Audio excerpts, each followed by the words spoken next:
الحمد لله رب العالمين، والصلاة والسلام على أشرف الأنبياء والمرسلين نبينا محمد وعلى آله وصحبه أجمعين. أما بعد،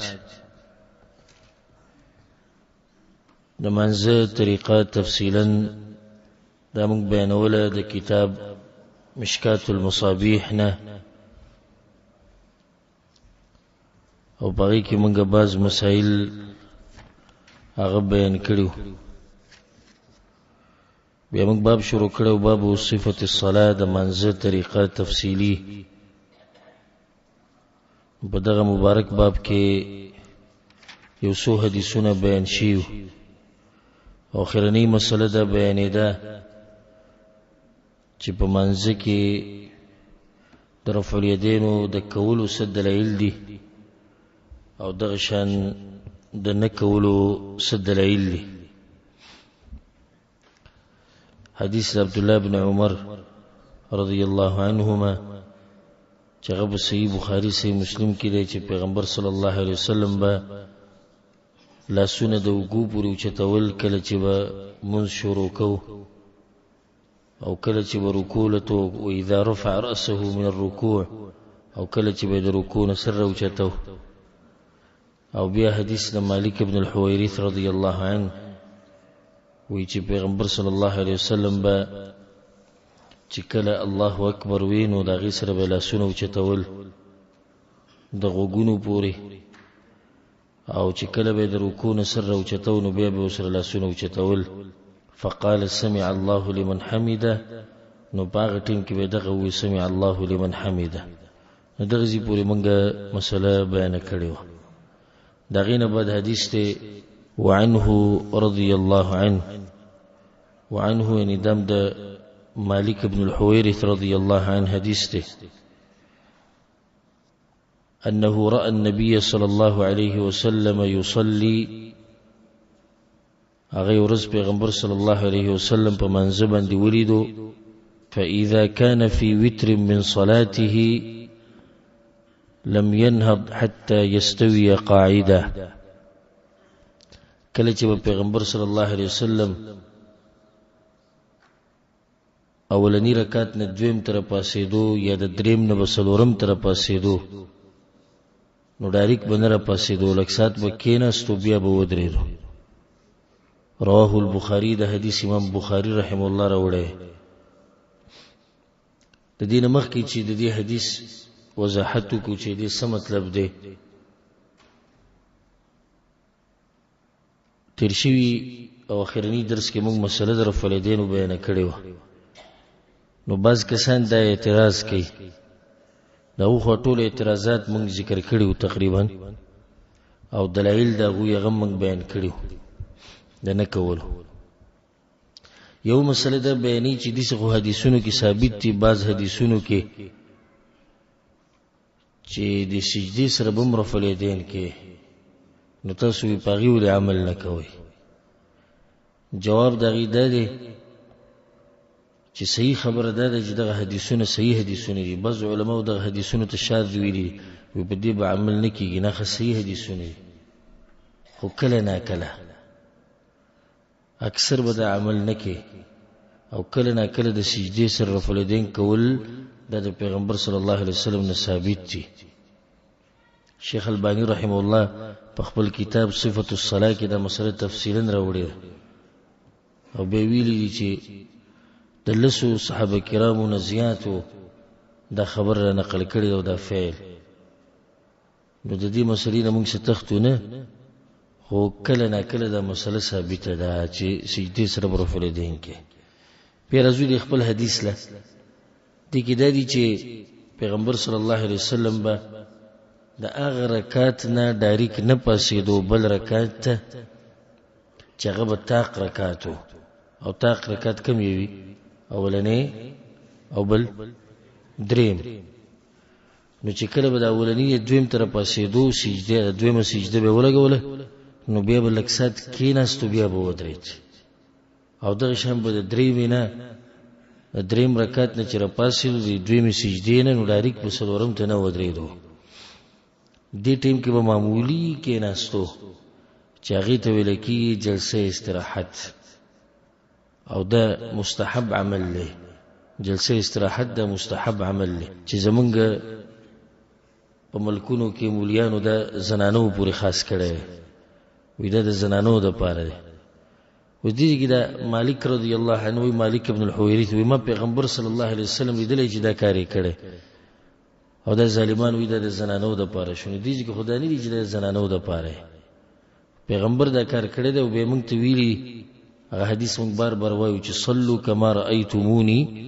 اصلي دې سیموز کوي لکه څنګه چې تاسو زه په منځلي دلې نو دا دغه طریقه ده خو دومره ده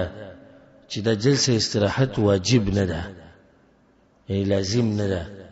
که یو سړی د دویم رکعت اولنی رکعت نه دویم ته ډایرکټ پاسي او د دریم نه ډایرکټ څلورم ته پاسي نو په منځ کې څه نقصان نه راځي دی بازو ملګرو دا خبره یو قسمه واجب کړی ده او چې څوک جلسه استراحت ونه کی بس پاغه بشي ویلېږي جلسه استراحت چې نه کی دا په دوه قسمه خلک دي یو هغه نه کی چې دغه سره زده او تعصبي نو سید دغه سره خبره کوي یو هغه سره دی چې هغه منی خو چې واجب نه ده نو کله نه کله زنه کومه نو دا به سیده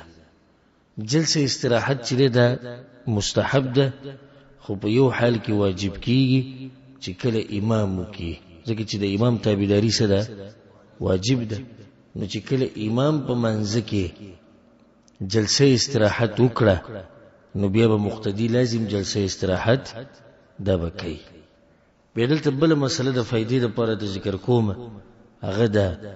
چې امام جلسه استراحت نه کوي نو مقتدی به جلسه استراحت نه کوي په دې مسله کې ما سره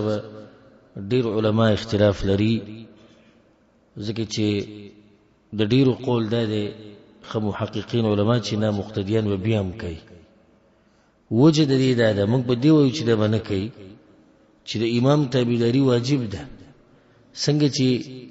دغه علما دا خبره کوي وی جلسه استراحت مستحب ده خو په کوم حال کې واجب کیږي چې کله امام وکي ولی دی واجب کړو ځکه چې د امام تابعداري لازم ده نو به دغه شان چې امام ونه کې نو مقتدی به نه کوي ځکه چې د امام تابعداري سره لازم ده او بغي یو دلیل دی دلیل دی چې امام نکله د اولنې تشهود یېرش لنډه قاعده چوته مونږ وایو دا تیرشي او دریم رکعت ته پاسي نو دې واپس نشي کېناسته د شته کنه ده خدای امام نه خدای لنډه قاعده یېره شو ودرې دو نو مقتدی وسکي مقتدی بم پاسي کنه د لنډه قاعده وکي نه ګوره د امام په تابعداري کې واجب کار پرې خو دو نو د امام په تابعداري کې هو مستحب کار به پرې دي په دې ورسېږي کنه نو باز دا وی چې امام لکه سنت کارونه نه کوي نو موږ به هم نه کوو اوس امام رفع الیدین نه کوي نو موږ به نه کوو امام چې دینو په منځ کې په سجده کې دعاګانې ډېر نه غواړي موږ به نه غواړو امام پر رکوع کې اذکار نه وي ډېر موږ به نه وایو موږ وایو ګوره سنت کارونه په دوه قسمه دي یو خو خبره اسی د جوش او د جذبات یو خبره علمی خبره سنت کارونه په دوه قسمه دي یو هغه سنت دي چې امام ونه کې او ته او کې نو د امام په تابعداري کې فرق نه راځي لکه یو امام رفع الیدین نه کې او ته وکړو نو نه د امام نه مخ کې شوی او نه د امام نه شاته شوی دشه کنه سجده کې امام صرف سبحان رب العلا وی تا وسر نور دعاګانی موي په تابعداري کې څه فرق راغی رانغی خو چې کله امام را پاسې دو د اولنی رکعت نه ډایرکټ دویم ته او د دریم نه سلورم ته تکې نهستی جلسه استراحت ته وکړو بیا پاسې دی نو په تابعداري کې فرق راغی کرانغه راغی نو ځکه په دې کې دغه خبرې ما یادوي چې راوس سیدتنن دا خبره کې چې امام جلسه استراحت نه کوي نو ته سره مکو سباله به دا وی چې امام رفع الیدین نه کی ته سره مکو نو بیا ته نه فرق دی په دې مسله کې او په دې مسله کې ورسېږي به وکنه. اگر که زمونږ په ملکونو کې دا خبره اکثر علما دي چې امام نم کوي خطبه کې زما خپل ځاني زړه په دې مطمئن دي چې د امام تابعداري چې څنګه لازم ده او د امام په تابعداري کې د جلسه استراحت واجب کړه په خلکو باندې نو به دغه شاوته دام وای کنه چې امام ونه کینو دغه په تابعداري کې بیا مکوه. اکثر خلک زمانه د تپوس کوي چې ته جلسه استراحت نه کې په ډیرو ځایونو کې. جواب دغه دی چې ما پسې چې شاته کم خلک ولاړی په کوم ځایونو کې وغوی د جلسه استراحت په دې مسله باندې پوه نه نو چې زه کوم بیا په غوی باندې واجب کیږي وغوی په پویږي نه نو د دې د لاسه ز پریدم خو په خپل مونږ کې چې ځان له کومه پای کې نه پریدم او چې کله را پسې شاته دې سه مقتدیان ولاړی چې ما ته پته چې دوی په منځ کې جلسه استراحت مشهور او معروفه ده نو بیا کومه نو دا بس خلک اسی ته اعتراض ډیپو وي بس دغه اعتراضونه کوي او په مسله باندې پوتو ور دې ځان تعلیم وي جلسه استراحت ده ونه کړه ته خراشي ورسته پوښتنه کې ته جلسه استراحت ولې ونه کړه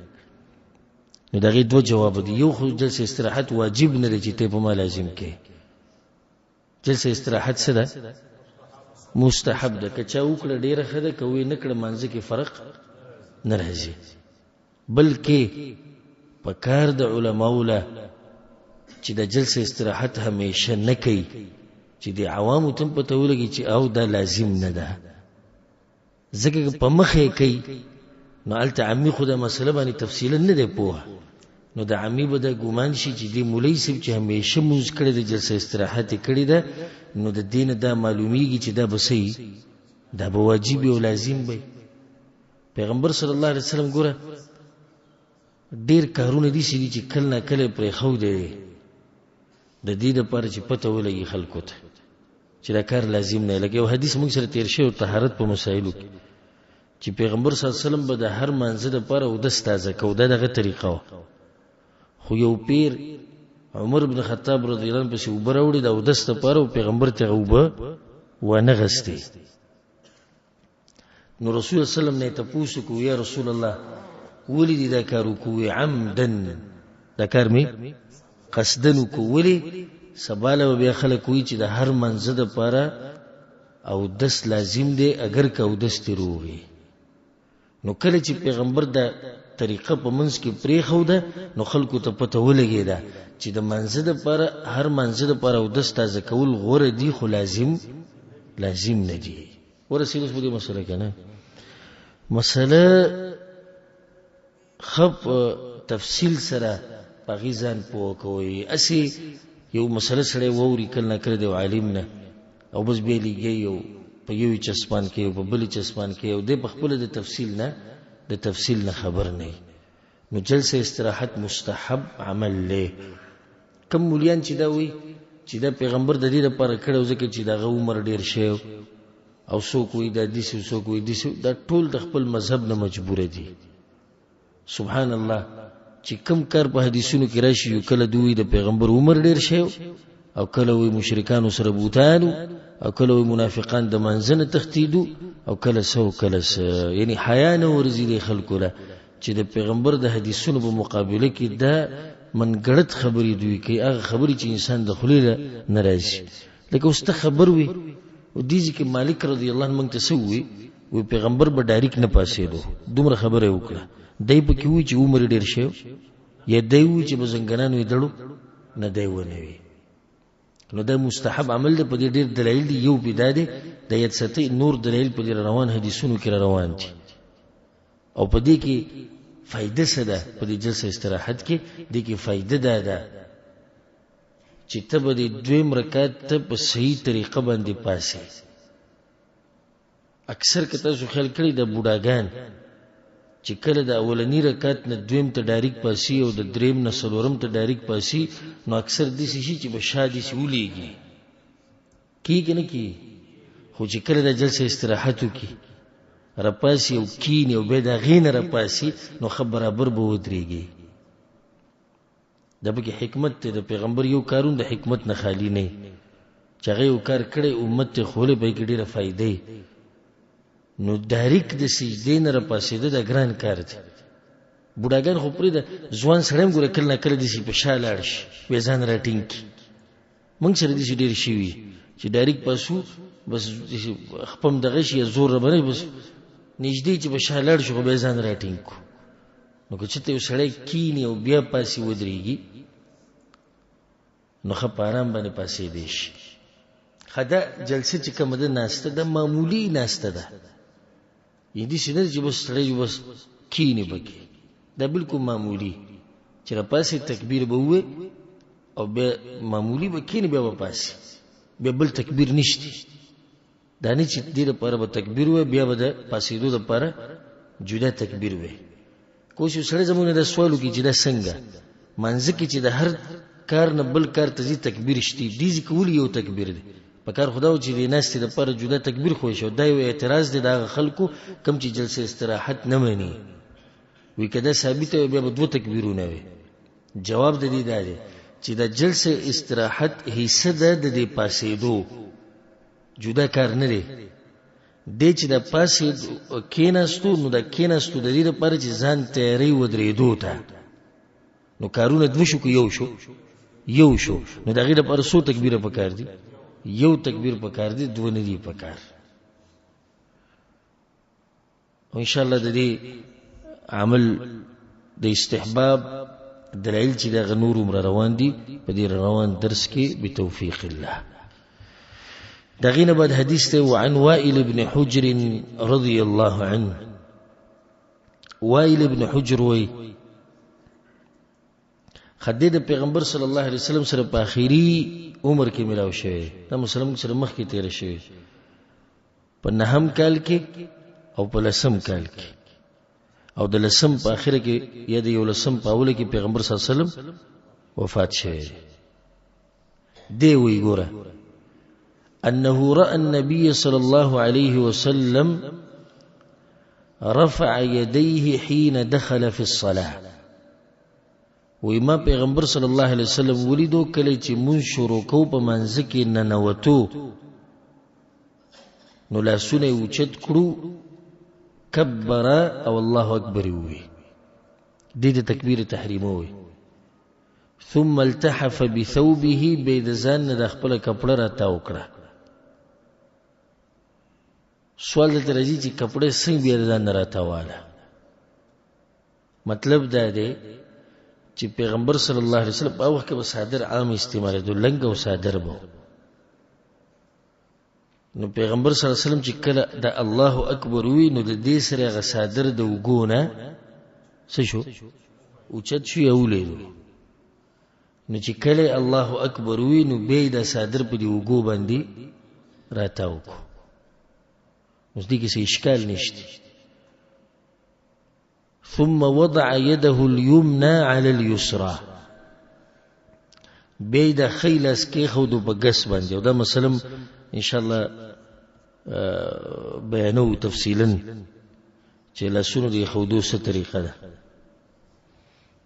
خو دې کې دا وی چې خیلاس کې خودو په څه باندې په ګس باندې. د فقه مالکی کې دا خبر راځي بعض علماء چې د امام مالک رحم الله په مذهب دي هغه چې لاسونه به په یو بل لپاسه نږدې بلکې نیغ به نیسي، زوړن به نیسي، ارسال دی ته وي. حالانکه د امام مالک رحم الله نه د په صحیح سند نه دي ثابت. امام مالک په خپل کتاب موطا کې د حدیث راوړی دی چې پیغمبر صلی الله علیه وسلم بخیلا سی خودو په څه باندې په ګس، نو چې هغه په خپل حدیث راوړی نه به څنګه مخالفت کړي. او دې ګور نقصان ته ګور د دې تقلیدونو مخلدونو، لکه څنګه چې زموږ په ملکونو کې په امام ابو حنیفه رحم الله باندې ډېری خبري ورته پلي دي به سنده، نو دغه شان په نورو مذهبونو کې په دې امامانو باندې خبري ورته پلي شوي جاسي. پای کې یو دا چې د امام مالک مذهب دا دی چې لاسونه به زوړن ساتي او خیبه په ګس باندې نه ایږي. حالکه امام مالک رحم الله په هغه امامانو کې دی چې د پیغمبر په تابعداري کې ډېر زیات سخت او لازم به سخت و. دغه ډېرې وجې دي. یو وجه دا چې دا محدث مطلب د حدیثونه بیانول، نو چې څوک حدیثونه بیانې د پیغمبر ډېر پیژني. دویم په مدینه کې و دی، ځکه دته امام دار الهجره ویل کېږي، د مدینی امام. نو چې مدینه کې یو سړی دی او د پیغمبر حدیثونه بیانې، هغه څنګه دومره مشهوره مسله دغه نه پټه پاتې کېږي. خو اوس هم دغه او د متعصب وګوره په هر مذهب کې شته. زه په مکه کې دی مالکی مذهب ولا سره ملو شو، موږ مو کو به مو سره لاس ملو کو، ما ته چې له سونه زوړ نیولو په دې څه دلیل دی؟ لنډه ماته دا وایي چې زمونږ په فقه کې دا مسله دي سره راغلي. ما فقه کې خو دې سره راغلي، خو دلیل به سره پیغمبر دې څه کړی چې تکي عربي و. نو ماته وایي چې زمونږ مشران علما کرام پوخانی د وسنونه خپوي او هغه دا مسله لیکلې ده. نو ګوره دا ټول یو رونه دي، خو سری میندې جدا دي. میندې سړي نو ټول یو قصه روانه ده، هغه هم دغه قصه کوي. خو ولې زمونږ په دې درسونو کې او په دې محاضرات او بیاناتو کې د امام ابو حنیفه تذکره موږ په دې ډیره کوو او د احناف د مذهب ځکه چې موږ سره دغه خلک دي. زموږ په ملک کم د مذهب چلیږي، سنیانو کې حنفي مذهب مشهور دی. نو چې ته دوی ته د مالکی مذهب مسائل بیانې، نو دته غلط کار کوي. هغوی څه خبر دي د مالکی مذهب نه، یا ته هغوی ته شافعي مذهب بیانې. دا ټول یو قصه ده. تقلید دی که د هر چا دی وکړو. یو بل مثال درته پیش کوم. عجایباتو کې دی په مکه کې، ما په مینا کې په حج په دوران کې ما یو کیرلا ولا لیدلی و، انډیا کیرلا. هغوی څه کسان موږ سره د خیمې سره خوا کې اوسېدو، نو د هغوی سره کتابونه و. نو د دوی سره مې ځان مصروفه کړو، د درې ملګري نور وو. ما تاسو کوم ځای راغلي موږ انډیا نه، په کوم مذهب یو؟ موږ د امام شافعي په مذهب یو. د کتابونو سره پرته مې تر کې چې وګورې اردو ژبه کې، نو په کتاب کې لیکلو د حج او د عمرې طریقې به بیان کړو. وی چې کله تاسو ورسئ مکې ته او الته بیا د طواف د پاره او دس کوي، نو دا او دس به په دین یې توکي چې موږ د امام ابو حنیفه په مذهب او دس کوو. وجه دا ده چې د امام شافعي په مذهب کې چې خزل لاس وړلې، نو دغه سره او دس ماتي. کله ته په شهوت ورولې او کله ته بغیر د شهوت، نو تاسو په طواف کې د خزو سره لګي را لګي، ځکه چې د سره ځان نشي بچ کوله. نو بیا هم د امام شافعي د مذهب مطابق او دس ماتيږي. نو تاسو به دس ته چا په مذهب وکي؟ د امام ابو حنیفه. ځکه چې امام ابو حنیفه دا وی خزي سره چې لاس ولګو او دس نه ماتيږي چې سو پر په شهوت لاس نه لګولې. او چې کله دی طواف ختم کو، نو بیا په پزړه کې دا وی چې د امام شافعي مذهب ته بیا راوړېدم. دی په کتاب کې لیکلی. اوس دا ګوره څومره اوږده قصه دي چې جوړه کړه چې اودس د امام شافعي د مذهب نه ووړي د امام ابو حنیفه ته، بیا د امام ابو حنیفه د مذهب نه طواف نه بد راوړي. خو په دې څه دلیل دی؟ دوی ګوره څومره موږ راګیرولې شو. یو خو په دې د اوسه پورې چا دلیل ونه خو چې په دې څلورو امامانو کې یو مضبوط راونی، څه په دې څه دلیل نشته. بیا دویمه ولې د دې یو نه د نیمې ګنټې لپاره ووړي دي بل ته، په دې څه دلیل دی؟ په دې وړېدو باندې څه دلیل دی؟ او بیا واپس تر وړېدو څه دلیل دی؟ نو د کمی خبرې به جواب کوي، خو لنډه به دا ووایي چې بزرګانو دا خبرې لیکلي دي. نو د بزرګانو خبرې موږ منو، خو چې د بزرګانو د خبرو سره صحیح دلیل، او چې دلیل ورسره نه، نو بزرګ ښه سړی دی، خو په دې مسله کې څه دی؟ خطا شوی. خبره مې څه پورې واوسته؟ ارسال پورې. چې صحیح خبره ده چې د امام مالک رحمه الله نه دا خبره نه ده ثابته چې په منځ کې به ارسال کې. دا بعضو فقهاو دغه د مذهب هغه ته نسبت کړی د خدای نسبت صحیح نه دی. وایي چې پیغمبر صلی الله علیه وسلم په منځ کې خیل اس کې خو په څه باندې په ګس باندې فلما اراد ان يركع اخرج يديه من الثوب. نو کله چې رکوع لته نو لاسونه راوېستو د صادرنه ولازم به راوېستو ځکه چې دلته به رفع الیدین هم کوي بیا به په زنګنانو میږدي. نو وایي چې ثم رفعهما وكبر فركع. رکوع له چې تو لاسونه راوېستو د دې صادرنه ورفعهما او چتی کړو دواړه وكبر او دغه سره الله اکبر وی فركع بيسلل بركوع لار. فلما قال سمع الله لمن حمده نو کله چې به دوی سمع الله لمن حمده نو بیا لاسونه وسره اوچت کړو رفع يديه. فلما سجد نو کله چې سجده وکړه سجد بین کفیه نو دې دوه لاسونو په منځ کې سجده وکړه. د دې ورغو د شاګانی چې کوم دي دې په دې منځ کې سجده وکړه. رواه مسلم د حدیث امام مسلم رحم الله راوړی. رفع الیدین د مسلخ مخ کې تیر شوی خاص دې کې یو خبره ده ساتي کم چې رفع الیدین منسوخ دي چې دا وائل ابن حجر رضی الله عنه د پیغمبر سره ملاو شوی دی په اخیری ژوند کې او دې ګوره بیانوي ما پیغمبر لیدلو چې هغه رفع الیدین کول نو دا څنګه منسوخ شو چې د په اخیری عمر کې لیدل او په صحیح مسلم کې دا حدیث دی. بل مسله دلته وی سجده چې وکړه نو سجده د دوه لاسونو په منځ کې وکړه او دوه طریقې د پیغمبر صلی الله علیه وسلم نه ثابت دي چې کله سجده وکړي نو د دوه لاسونو په کوم ځای کې کېږي.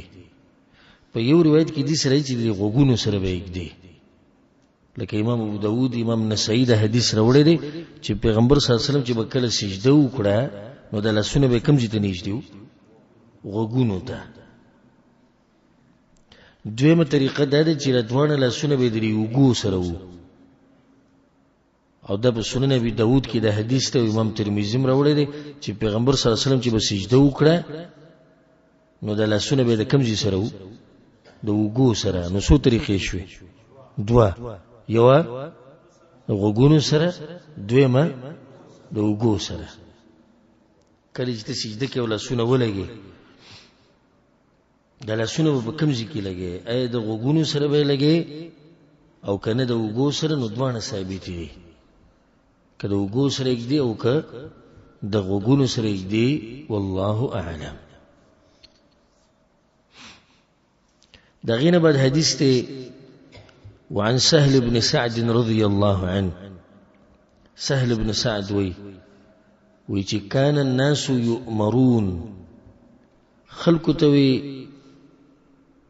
ته د امر کړی شوی مطلب پیغمبر صلی الله علیه وسلم د امر کړو خلق ته ان يضع الرجل اليد اليمنى على ذراعه اليسرى في الصلاه چې تاسو کې کلمه یو سره په منځ کې ولاړی نو خیلاس بيدی په ګس لاس باندې په دې څنګه باندې یدی ته لیچوي لکی په دې باندې ویل پاسې دی. رواه البخاري د حدیث امام بخاری رحم الله راوړی. په دې کې یو خبره یاد ساتئ خیلاس په ګس یې خوده د دې یو څو طریقې دي. تقریبا چې کله انسان د حدیثونو مطالعه وکي نو سلور طریقې ته راوځي. سلور طریقې دي د خیلاس خوده په ګس لاس باندې. اولنی طریقه هغه ته وضع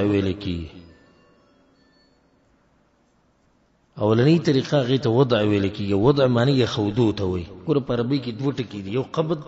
او دویم وضع. وضع خودو ته وي او چې قبض راشي به نیو ته وي.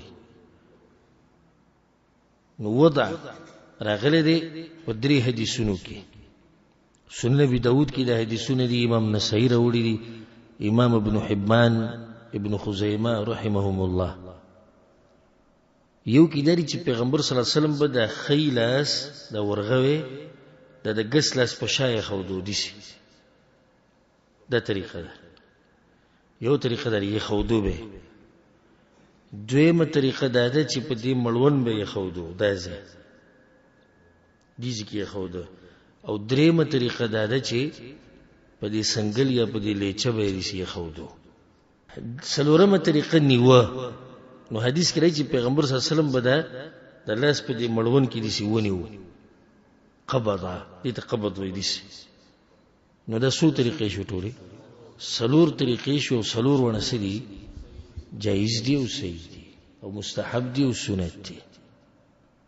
وګوره چې کله د پیغمبر طریقه معلومه نو د منځب دي خوني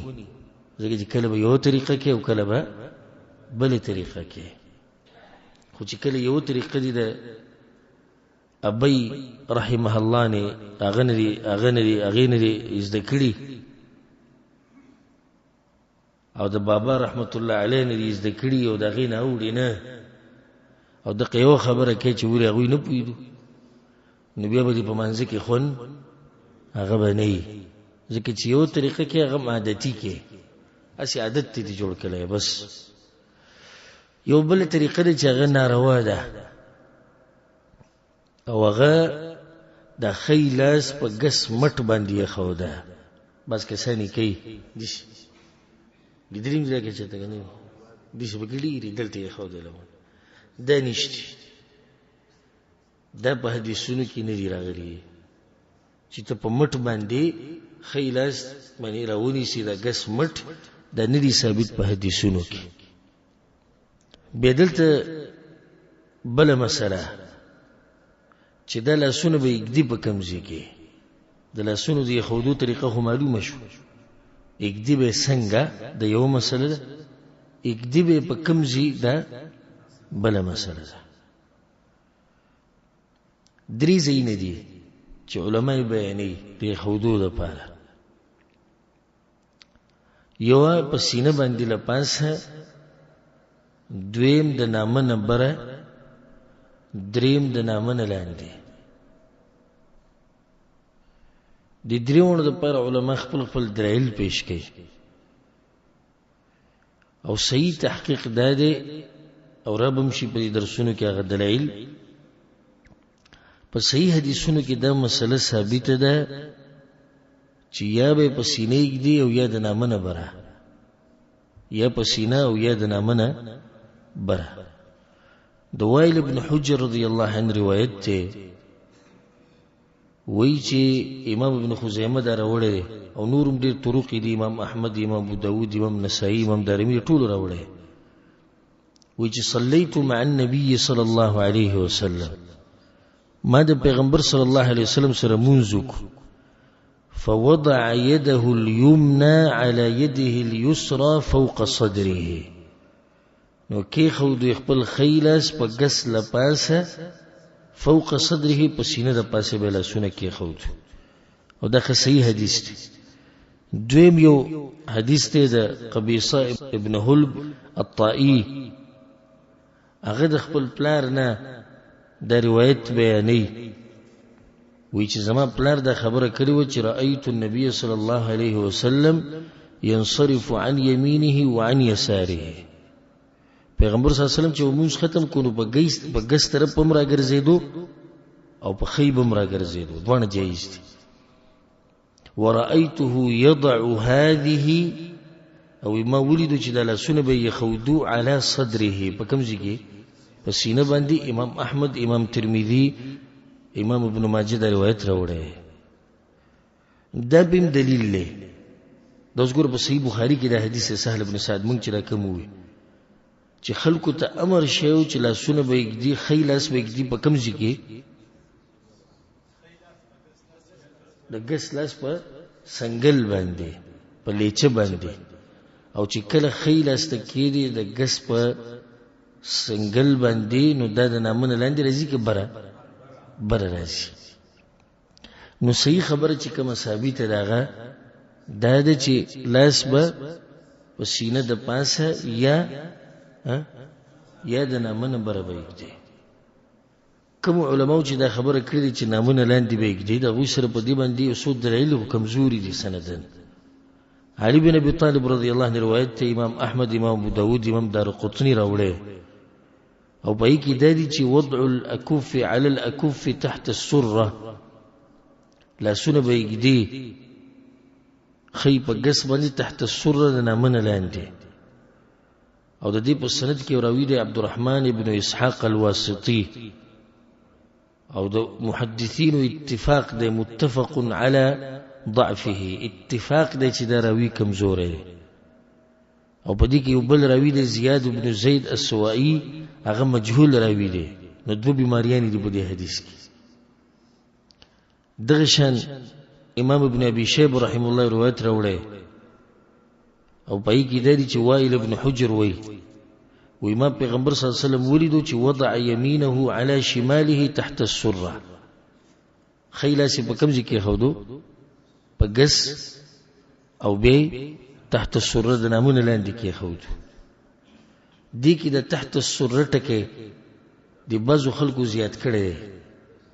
یعنی د امام ابن ابي شيبه رحم الله دا کتاب چې کوم دی دې چې څومره بخاري نسخې دی په یو کې دا ټکي نشته. او مثلا الحمدلله دو نسخې پرتی دي په کور کې مکتبه کې یې خو دي. یو صحیح نسخه ده چې به کې دا ټکی نشي، یو هغه چې بعضو مولیانو به کې دا ټکی زیات کړی دی چې دا مسله ثابته کړي. نو دومره ظالمان دي په حدیثونو کې ټکی زیات کړو د دې لپاره چې مسله ثابته کړي، خو منی نه چې مسله کمزوري ده. دغه خلند وایي چې مسله کمزوري ده. نو سره د پیغمبر په حدیثونو کې لوبې دي شروع کړي. په خپل یو حنفي عالم دی محمد حیات السندي الحنفي رحمه الله، هغه په خپل دا خبره کوي وی کچرته دا ټکی صحیح ثابت وي کنه نو په خانو علماء چې د دې لپاره کوم دلایل ذکر کړی دي چې لاس په نامونه لاندې دي نو دا دلیل به کې ذکر کړی وي. خو دا په هغه وخت کې د زیادت نو شوی، دا وسنو مولیانو یې کړی دی. او ځکه امام ابن الهمام، امام عینی، مولا علی القاری دا مشهور علما دي د احنافو، په دې کې یوم په دلیل کې دا خبره نه ذکر کړي چې امام ابن ابي شيبه دا حدیث دی. ځکه چې به کې دا ټکی نو د زیاتی د به ورسته لګولې. دومره ظالمان دي. بعضو ظالمانو سجل کړی دی. یو حدیث کې راځي چې عمر ابن خطاب رضی الله عنه خلق را جمع کړو په تراوو باندې، نو فصلى 20 ليله، سو شپې تراوی وشوي، شل شپې. ناغه دی بعض ظالمانو سجل کړي هم دې هند په دې طرف ته زموږ په دې ملکونو کې په بعضو نسخو کې د لیله ټکی لري کړي او رکعې په لګولې. نو وی تراوی کولی به خلکو سو 20 رکعه، شل رکعات موږ بکېدو. نو دا وسګوره په دې باندې علماء پوي عوامو ته دغه کتاب راوړو ګورو دا ټکی بګرانه همي غریبون ګورو دا ټکی خو بګراغله. خو د نور قصین او جاخین خو امینه ده خبر چې دا خو دی لوبه کړي ده. نو صحیح خبره ده چې لا سونه د نامن لاندې خوده په صحیح حدیث کې نه دي ثابت. بزوی جی په دې کې عجزی ده، په دې کې څه ده عجزی ده. ځکه موږ د نامن لاندې لا سونه خوږي. ګوره دی بعضو قومونو کې دا عادت ته چې کله چا سره لاس ملو کې نو بیا لاس په کوم ځای کې دي په سینه. حالانکه دا غیر شرعي کار ده، خو به دا بعضې په دې سینه کې دي. یعنی دا ادب دی چې ته یو سړي ته لاس کې دی په کوم ځای په سینه. ښه زموږ په دې خلکو کې عادت دی چې کله ته چاته ووایې یاره دا پلانې کار به ونه کړي دې سړي ته ووایې. څه مطلب دی چې زه تابعدار یم، تاسو چې څه وایئ موږ یې کوو. خو چې تا ته څوک وایي چې دا کار به معلوم کړو ته د نامونه لاندې لاس کېږه چې څه درته وایي بیا نامونه لاندې لاس خو دا خو عورت دی. د نامونه د زنګنانو پورې دا څه دی عورت ته. موږ سره دا مسله تېره شوې ده مخکې. ته په عورت لاس ږدوي دا جزي ده، څه شی جزي ده؟ خو عقلي خبره کې هغه عقلي خبره دې غلطه وکړه چې کله قرآن او حدیث کې یو مسله ثابته شو بیا ته به کې د عقلي خبرې پرېږده چې دا جزي ده او که نه. نو که بیا که عقلي کیم نو خو داسې عقلي وکړو چې عقل خو یې مني که نه. نو په کوم ځای کې دا خبره یو عقلي نه مني بلکې ادب خدای د چې لاسونه به کوم ځای کېږي په سینه باندې کېږي. بدلته یو بل مسله، بعض کسان افراط او تفرید نه کار اخلي. دا بعض خلمنده په عورت لاسونه کې خوځ، نو بعض د دې په مقابله کې چې لاسونه په دیږي خوځي، د ځان به د مرین نیولای دیږي. دا په غلطه دي. او منګ الحمدلله زمونږ د صفت ته او زمونږ د سلفیت د منهج چې موږ د هر چا په غلطۍ باندې رد کوو، کائن من کان، کاغه زمونږ ملګری دی او کاغه زمونږ دشمن دی. دا بس وینا، دا بس خبرې لګي رد په ډېر سخت مه کوئ. ولې پلانې صاحب پلانې صاحب کوي، پلانې صاحب او پلانې صاحب پلار کې د قبر نه راپسې کیم غلط وته وایي، دا خو پلانې صاحب دی. نو دا باز لاسونه دي شي خو دي دا، نو دا طریقه څه ده؟ غلطه دي. ته سینه وي دي څه وي؟ مری وته دا مری ته لاسونه ورسو، سینه خدا ده، دا سینه ده. وانحر دلیل کمزوره، فصلی لربک وانحر. بعض علماء دین استدلال کوي چې منځک وانحر او لاسونه په نحر کې ده. خدا تفسیر په صحیح سند نه دی ثابت او حق ته. الحمدلله ګوره موږ د حق سره کاری. اوس که څوک دا وایي چې ګوره زمونږ حدیثونه کمزوري کړو، دوی به زمونږ سره دښمني نه، موږ دې تم کمزوري وي. او چې نه دی ثابت نو موږ یې څنګه ثابت کو؟ او چې ثابت دی نو څنګه تی منکر شو؟ منکر خو د پیغمبر سره دی، او چې پیغمبر سوی بس موږ سره روان یو. چې هغه نه کوي موږ نه کوو، چې هغه کوي موږ کوو. لله الحمد. او الله دې په دې منهج باندې موږ د مرګ پورې قائم او دائم لري. او الله دې موږ له مرګ په وخت کې راوړي چې موږ د دې پیغمبر په سنتو باندې مضبوط یو. اما تاسو ته قصه بیان کړې و، ما یو پنجابي لیدلو په منځ کې ولاړو، اسی دې غلطه باندې رد کول.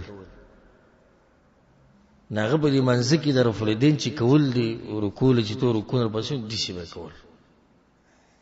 دي شي ادوی خو کې دي شي به دې کړو ځان سره. یی د منظر په ته ما د خبرو کومه طریقه دي غلطه ده. رفع الیدین ثابت دي د مؤمنو، خو په دې طریقه باندې نه دي ثابت. کومه طریقه چې تکي د پنجابیان دي جذباتین خلک چې کله حق ومني ډېر تکړه خلک دي. دا خو چې د پښتنو خبري موږ خپل مجلسونو کې کینو، به د یو خبره کو دوی دال خوري، دوی لنګ استعمالي، به د قدوه خبرې کو. نو ډېر په تعلیم کې مخکې قوم دي او په دینداري کې به کې غړ علما په دوی کې تیر شوي دي. غړ علما د دوی په تاریخ کې شتي او اوس سره غړ علما دي. نو هغه ته مسله حق معلومه شي او ښکار شي او ته مطمئن وي، خو به عامي او جذباتي وو. نو موته مې دي سي مکوا په طریقه ستا غلط نه ماته ما ته پته ده. خو چې پته دې بیا خو ته هغه عربی کې مشهور خبره ده کړه، وی کته نه پیژنې فتلک مصیبت. دا خو یو مصیبت ته چې یو مسلې پته ته نه، خو چې ته پته یې نو بیا خو به مصیبت دي. فالمصیبت اعظم. ناغه ته وی د ز په دې دي کوم ځکه چې د خیو غس والے نه مني وي، وی د خو شاده نه مني نو زی په لک ځکه چیړم. نو مې دا ته به یو کس وایره فريدین په دې طریقه مني چې د په منځ کې چیړې را چیړې. دلایل وته بیان کړ کې ومنه لډیره خده کوي نه منله نو استغاړه څه شو ازادي شو د نه الله ته په اوس کې خبره ختمه شو. نو خبره مې دی پر واسطه چې په دې مړی باندې لاسي خوده دا نشتی د بدلیل کار دی. والله اعلم. دا غینه بعد حدیث ته وعن ابي هريره رضي الله عنه. ابو هريره وی كان النبي صلى الله عليه وسلم اذا قام الى الصلاه، کله چې پیغمبر صلی الله علیه وسلم منځ ته ودرېدو، یکبر حين يقوم، نو دی چې به ودرېدو نو تکبیر به وي. دې ته کوم تکبیر ویل کېږي؟ تکبیر تحریمه او دا رکن دی. څه شي دی؟ رکن. ځکه چې دې سره ته په منځ کې نه نوځي. ثم يكبر حين يركع او بيت بركوله الله اكبر بيوي ثم يقول سمع الله لمن حمده حين يرفع صلبه من الركعه بيت بدركون رپاسدون سبوي سمع الله لمن حمده ثم يقول وهو قائم بيبي بولال دوي ربنا لك الحمد ثم يكبر حين يهوي بيت بكلا سجدي لارن سبوي تكبير بيوي ثم يكبر حين يرفع رأسه سرچ بروچتون بيبي الله أكبر وي ثم يكبر حين يسجد بيت بسجديلتو بيبي الله أكبر وي ثم يكبر حين يرفع رأسه بيت بسجدين سر وچتو بيبي الله أكبر وي ثم يفعل ذلك في الصلاة كلها حتى يقضيها او دا طريقه دا غبطول منزكي ود منزد اخره پوری ويكبر حين يقوم من الثنتين بعد الجلوس او کله چې بد دویم رکعات نه بعد لند قاعده وکړه د دې قاعده نه چې بر پاسیدون هم تکبیر به وي متفق علیه دا حدیث په صحیح بخاری صحیح مسلم کې دی دا حدیث په اصل کې د پر راوړی دی چې د یو کار نه بل کار ته اوړي په منځ کې نو سبب الله اکبر به سوای په یو ځکه کم ځکه د رکوع نه چر پاسي دا ټینګه سمع الله لمن حمده او دا تکبیرات چې کم دي ته تکبیرات الانتقال وي یا انتقالات یعنی یو سره به کې منتقل کیږي د یو زینه بل زیته یو کار نه بل کار ته او دا واجب دي دا د منځ په واجباتو کې دي بدلته یو بل مسله وی پیغمبر صلی الله علیه وسلم چې وکړه را پاسې د رکوع نو دا به وی سمع الله لمن حمده بعض علما دا وی او به په ولړ وی ربنا لك الحمد بعض علما دا وی امام بصرف سوی سمع الله لمن حمده مقتدی ربنا لك الحمد وی او د امام د پر ربنا لك الحمد نشته او دا کمزوري خبره ده ګردیز کې سوی وی پیغمبر صلی الله علیه وسلم چې بده رکوع نه پاسې د سمع الله لمن حمده به وی او به چې به ولاړو نو سبه وی ربنا لك الحمد خدا مسله سره بیان نکړه چې دا به غزان لدی سي کوله په امامتۍ کې به نه کول نو دا حدیث عام دی په عام حالاتو باندې پر خوده پکار دي په دلته بل مسله سمع الله لمن حمده ویلو خدقه طریقه دی یو ربنا لك الحمد د دې یو څو طریقې ثابت دي په صحیح حدیثونو کې یو خدای طریقه ده ربنا لك الحمد دا په صحیح بخاری صحیح مسلم کې دا حدیث دی څنګه به ربنا لك الحمد دویمه ده اللهم ربنا لك الحمد اللهم بوسر زیات کی او دم په صحیح بخاری صحیح مسلم کې دا حدیث دی دریمه طریقه ده ربنا ولك الحمد سبب کې زیات کی واو ربنا لك الحمد خوشتي خو به کې ولګي ربنا ولك الحمد او دم په صحیح بخاری صحیح مسلم کې دی او سلورمه طریقه غدا ده اللهم ربنا ولك الحمد او دا په صحیح بخاری کې ده او امام نسائی راوړی دا حدیث او امام ابن ماجه رحمه الله نو څو طریقې شوي سلور اسانه طریقه ده د یادولو ربنا لك الحمد او دویمه ربنا ولك الحمد واو بقي زیات دوشوي دریمه اللهم ربنا لك الحمد ربنا لك الحمد اللهم وسر پاولك ولګو و چې اللهم دې وسر ولګو واو بقي ولګو نو سلورمه طریقه شو اللهم ربنا ولك الحمد شو طریقه شو تو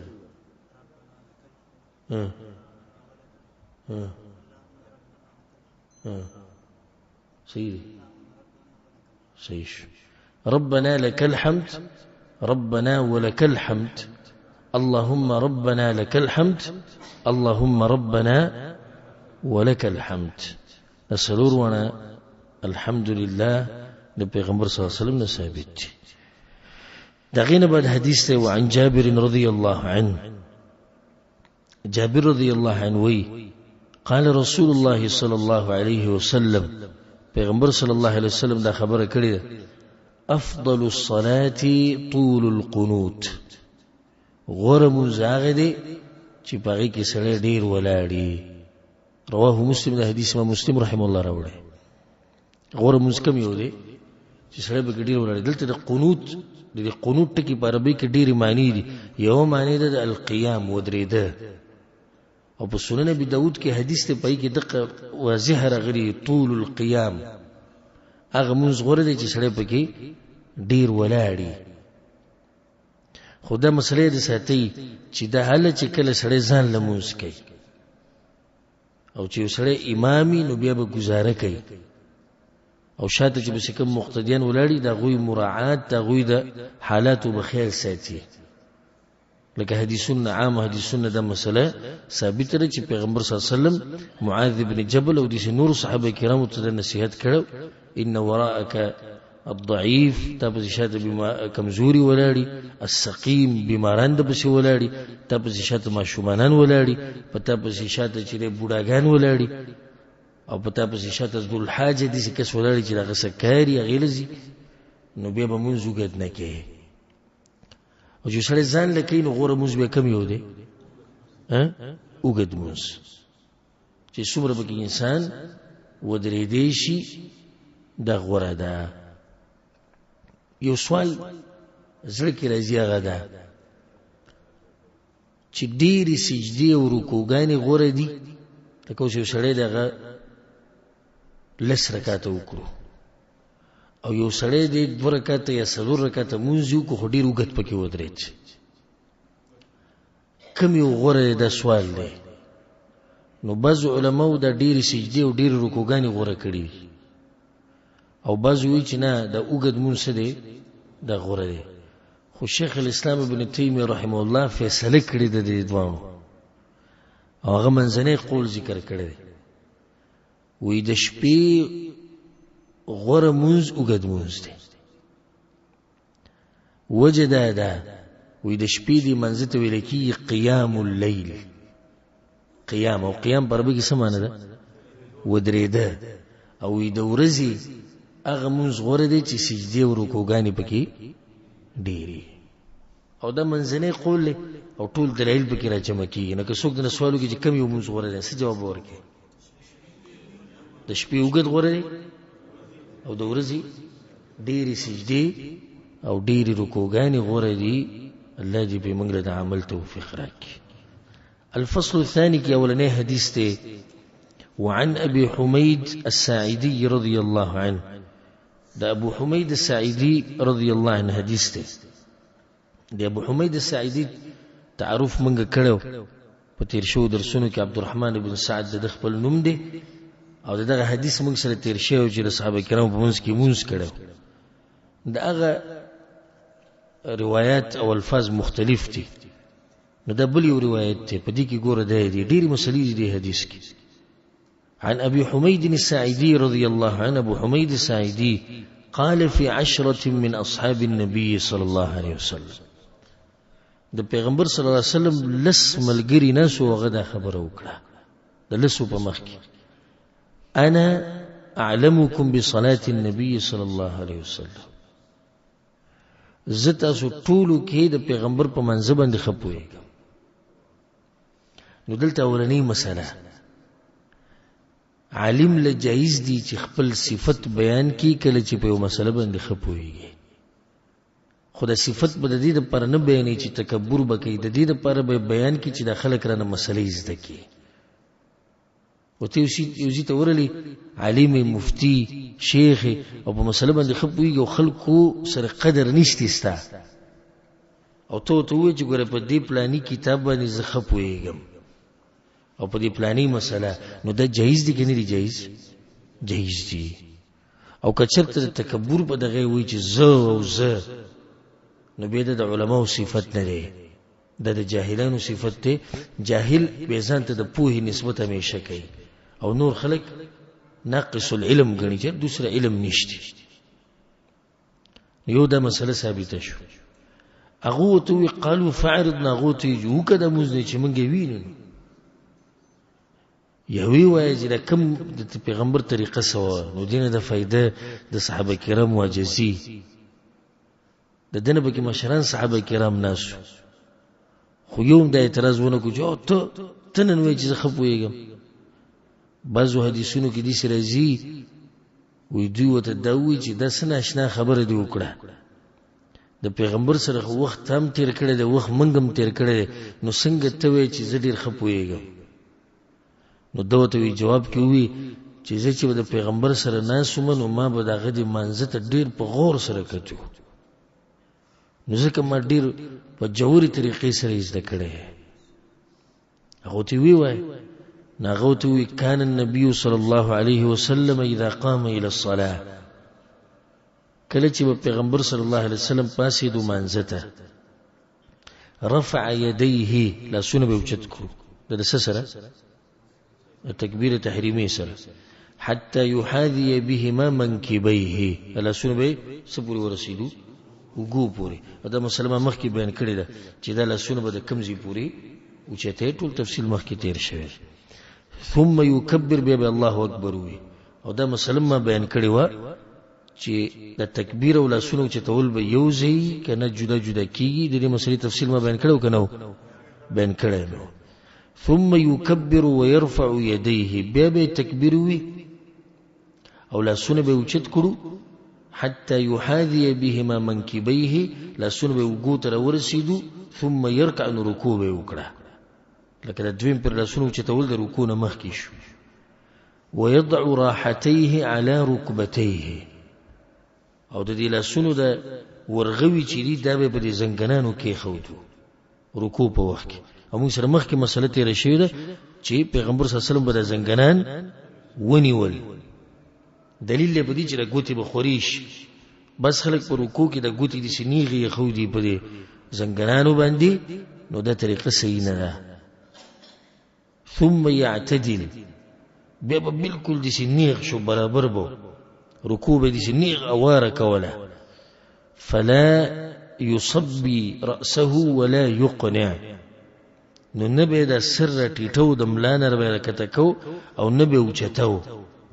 بلکې د املا سره بسو برابر بو اوار بو دې مسله تفصیل مخکې تیر شوی ثم يرفع رأسه بیا به سر اوچت کو فيقول نو وی سمع الله لمن حمده ثم يرفع يديه او د دې سره به لا سن اوچت کړو ګورده د لسو صحابه کرام په مخکې رفع اليدين مسله بیانې حتى يحاذي بهما منكبيه نو دا لا سونه به وګوت ورسېدو معتدلا بالکل نیغ به ودرېدو په دې کې رد په خلکو باندې چې د رکوع نه لا سر اوچت کړي نه او بیا سجدي لږي پیغمبر به خبر برابر ودرېدو ثم يقول بیا به وي الله اکبر ثم يهوي الى الارض ساجدا الله اکبر به وي او سجدي لولاړ فيجافي يديه عن جنبيه نو دا لاسونه به د اړخونو نه لري ساتل په سجده کې ويفتح اصابع رجليه او د خپو د ګوتی د به رواړه ولې رماتي به کړي نو سبا شو مخ به قبلي ته شو دا مثلا موږ سره مخ کې تیر شي ثم يرفع رأسه بیا سر اوچت کو ويثني رجله اليسرى دا قسخ په سملول خيبه ولا لوا فيقعد عليها نبدي قسب كيناستو ثم يعتدل بالكل برابر بكيناستو حتى يرجع كل عظم في موضعه معتدلا ترديج هر اندام بخبل زيتا او هر اډو کې بخپل ځیته واپس را په دې کې رد په خلکو باندې چې د سجدې نه لسر اوچت کړي نه او بیا سجدې لږي ثم يسجد بیا به سجده وکړه ثم يقول الله اکبر به وي ويرفع ويثني رجله اليسرى فيقعد عليها بیا به خپل برابر کړه قشن غس خپل خوره کړه او پغې به کېناست ثم يعتدل بالکل پارام به کېناستو دا اوس ګوره د دوی مسجدین را پاسېدلې یعنی دا کومه جلسه ده جلسه استراحت مجلس دلیل بلوم را روان دی جلسه استراحت اخو موږ ته واضح شو چې سجده وکړه را پاسې دو کېناستو بیا سجده وکړه اوس د سجدې نه چې را پاسې ونه درېد بلکې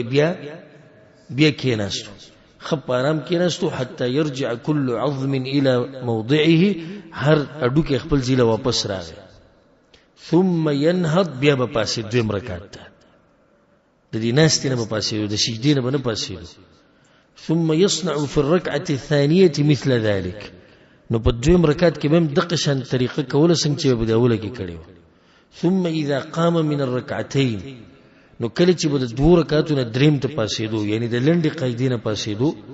کبر الله اکبر به وي ورفع يديه او لاسونه به اوچت کړو رفع اليدين د پر سوزي نه دي رفع اليدين د پر سوزي نه دي کم دي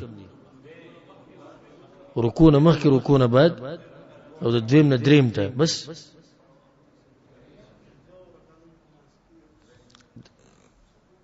او سید سلور پاوله کې چې رفع اليدين کې بیا به رکوع له چیزې به د رکوع نه چر پاسې او به دویم رکعت نه چې دریم تر پاسې دلته اوس هغه دویم نه چې دریم تر پاسې هغه ذکر کوي حتى يحاذي بهما منكبي لا سنوي دی وګوت را ورسید کما كبر عند افتتاح الصلاه لك څنګه چې د منځ په اوله کې تکبیر وي ثم يصنع ذلك في بقيه صلاته بطول مزدق شان کو حتى اذا كانت السجده التي فيها التسليم بيچ بکله په اخرنۍ سجده باندې کېناستو چې دا غینه بعد به سلام ګرځو اخر رجله اليسرى نو دا غسخ په بیرويستا د تورک وي تورک مثلا مخکې بیان شي او موږ دا خبره ذکر کړو چې تورک په کم مونږ کې څلور رکعات مونږ یا درې دلیل به ګور دی وی کله چې به دوه رکعات بعد کېناستو هغه ناستي طریقې جدا ذکر کړه اوس جدا ذکر کوي د اخري د پاره مته دی چې دا مونږ هغه مونږ دی چې د کې دوه قاعده دي نو اذا غسخ په سکړه راوي وستا وقعد متوركا على شقه الايسر او په دې غس طرف په کېناستو او په راويستي و د سلاندي د خيخ پیلاندي او مالته د تورک طریقې ټولې تفصیلا ذکر کړي بیا غو مسله نشو ذکر کوله ثم سلم بیا به سلام وګرځو د لسو صحابه کرامو ته صدقت ورشتیا جوړي هكذا كان يصلي دقش مزباغك او لسو صحابه کرام ول مهر رواجو چې دقه شرف الدين به کول او لسو صحابه کرام ول د مهر رواجو چې شرف الدين منسوخ ندي ځکه دې ټیم کې پیغمبر نشته غو دنیا نه تله نو چې تله دې به څنګه په منسوخ کار باندې دوی عمل کوي ابو حمید او لس صحابه کرام متسوي طریقه دي سیده دا منلو خبره منسوخ ندي ځکه خدای هو سیده کړي رواه ابو داود والدارمي وروى الترمذي وابن ماجه معناه امام الترمذي وابن ماجه متقشان روايه روړي وقال الترمذي هذا حديث حسن صحيح او امام الترمذي الى سيده وفي روايه دم دقه ابو حميد روايه د پورکو دي سره درس ختم کو وفي روايه لابي داود من حديث ابي حميد امام ابو داود روايه روړي د غم د ابو حميد رضي الله عنه وجه ثم ركع پیغمبر به رکوع کړ فوضع يديه على ركبتيه نو د لاسونه به کې خودو په زنګنانو باندې كانه قابض عليهما لکه دې چې نیولي چې په زور به نیولي د زنګنان ووتر يديه او د دې لاسونو نه به د لیندې د مزي په شان مزه جوړ کو ورسېدې څنګه سیده وکړو نو دا لاس مزه شو او دا اړخ چې د څه شو د لیند شو نو د لاس نه به د لیندې د مزي په شان مزه جوړ کو فنحاهما عن جنبيه د لاسونه به د اړخونو نه لریو التي مزه جوړي وقال ودوي ثم سجد بسجده وکړه فامكن انفه وجبهته الارض نو دا پوزه او تندې به خجوخ لګول په ځمکه باندې دلته دا مسله د سجدي او د رکوع نه ده د خپل ځکه به غازکار او طریقه ټول تفصیل به راځي ونحى يديه عن جنبيه او په سجده کې به د لاسونو د اړخونو نه لري ساتل ووضع كفيه حذو منكبيه او لاسونه به د وګو سره خودو دا مسله مخکې تیر شو کنه سوزینې لاسونه د خودو دوا کم وګو سره او د غوګونو سره. دلته کوم ذکر کړه؟ د وګو سره. الته کوم ذکر کړي و؟ غوګونو سره. د دوانو مسلو باندې دلیل راغی. ها وفرج بين فخذيه او دا ورنان ندي ورنان دا بم د یو بل نه لري ساتل. غیر حامل بطنه على شيء من فخذيه او دا خېټه به په دې ورنانو نه راچول لپاسه. نو خېټه به د ورنانو نه سوه لري و، د پتونانو نه به لري و، او دا ورنان به د یو بل نه سو لري بو. حتی فرق تر دې چې د سجدې نه فارغ شو ثم جلس بیا به کېناستو فافترش رجله اليسرى نو ګس خپل سکړه هغه به سملوله واقبل بصدر اليمنى على قبلته او دا خیخ په مخامخ کړه سته قبله ته. هغه به څنګه مخامخ کوله چې د خیخ په د سینه نه د سینه دا به په دې ځمکه ولګوایا او د سینه چې په ځمکه ولګي نو ګوتې مخامخ شو سته قبله ته مخامخ شو. ووضع كفه اليمنى على ركبته اليمنى وكفه اليسرى على ركبته اليسرى. نو خیلاس به د ګس په زنګون کې خودو، د خی په زنګون کې خودو، او ګس لاس به د ګس په زنګون کې خودو. او دلته د بل فائدې د ساتي تفصیل به ان شاء الله پر روان درسونو کې راځي چې کلم په لنډه قاعده کې نه یا په اخر نه. نو د لاسونو د خودو دوه طریقې دي. یو څنګه چې دا ده خی په خی ورون باندې او ګس په ګس ورون باندې لپاسو په دې کې دا. او دویمه طریقه دا ده چې خی په خی ورونو کې لازم بلته یک دی برابر ځکه چلته وې ته اشاره کوي بګوته او په دې ګس باندې به د زنګون د سترګې ونیسي. د ګس زنګون د سترګې څنګه لکه دې سي لاس راکته شو ده په دې زنګون په دې سترګې کې دي. نو دم طریقه صدا ثابته. واشار باصبعه او بیا په دې ګوته باندې اشاره کوله. دې ګوتې د اشاره د مسلم تفصیلا راځي. وفي اخرى له بل روایت کې دي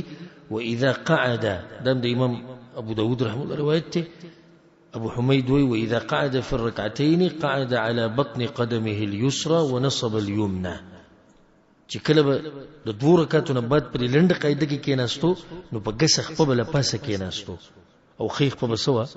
ابو ولاړه. واذا كان في الرابعه او کله چې په څلورم رکعت کې ګوردم د دې دلیل چې تورک په هغه منځ کې چې پغې کې دوه قاعده لنډه او اخرنه. واذا كان في الرابعه او کله چې په څلورم رکعت کې افضى بوركه اليسرى الى الارض نو دا ګس کوناټه به پزمکه کې خودو واخرج قدميه من ناحيه واحده او دوان خپې به یو طرف ته وېستي. دې د سوي لکی تورک او د دې مسلې تفصیل ما مخ کې بیان کړو چې تورک په څه طریقه کې. دې سره زموږ د درس اختتام ته ورسېدو. ان شاء الله پر روان درس کې باقي چې کوم حدیثونه دي هغه بیانو. الله سبحانه وتعالى دې موږ له توفیق راکړي د پیغمبر صلی الله علیه وسلم په طریقه باندې د عمل کولو. هذا والله اعلم وصلى الله وسلم على نبينا محمد وعلى آله وصحبه أجمعين.